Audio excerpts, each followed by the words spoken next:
جناب رسول اکرم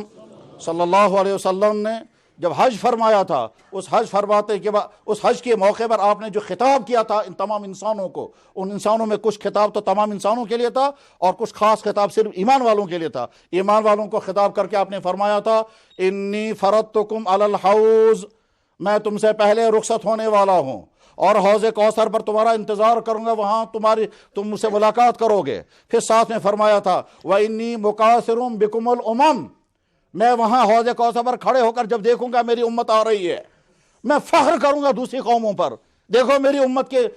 کے افراد کیسے ہیں، اپنی امت کے صالح حکمرانوں پر فخر کروں گا، دوسری قوموں کے حکمران ایسے نہیں ہوں گے۔ اپنی امت کے صالح جوانوں پر فخر کروں گا، دوسری قوموں کے جوان ایسے نہیں ہوں گے۔ اپنی امت کے پاک دامن بیٹیوں پر فخر کروں گا، دوسری قوموں میں ایسی پاک دامن عورتیں نہیں ہوں گی۔ اپنی امت کے پاک باز غریبوں میں فخر کروں گا، دوسری قوموں میں ایسے نہیں، میں فخر کروں گا اپنی امت کو دیکھ کر۔ مگر ساتھ میں فرمایا ایسا نہ ہو کہ تم میرے پاس اس حال میں پہنچو کہ تمہاری وجہ سے میرا چہرہ وہاں سیاہ ہو جائے۔ حدیث کی کتابوں میں سنن ابن ماجہ حدیث کی کتاب ہے، صحاح ستہ میں ہے، اس میں حدیث موجود ہے۔ یہ آپ نے ارشاد فرمایا انی مکاثر بکم الامم،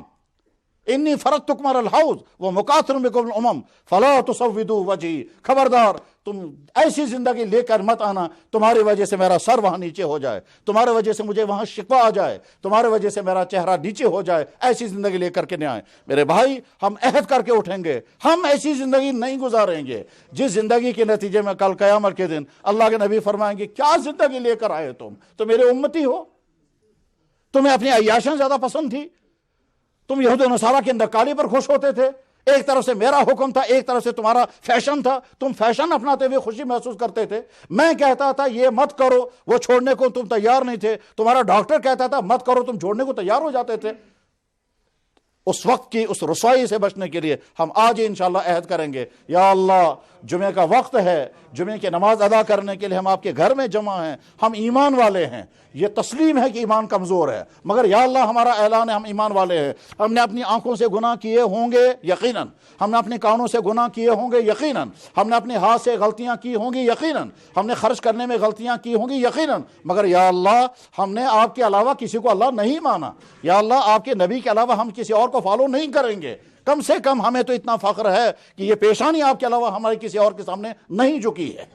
تو یا اللہ بس اسی ایمان کو ہم قبول کر لیں، اور اس کے بعد پھر آپ کے گھر میں ہم وعدہ کرتے ہیں انشاءاللہ اپنی زندگیوں کو ایک پاک باز، ایک صالح، ایک پسندیدہ، اللہ اور اللہ کے رسول کی نظروں میں قابل قبول مسلمان کی زندگی گزاریں گے۔ وآخر دعوانا ان الحمدللہ رب العالمین برحمتک یا ارحم الراحمین۔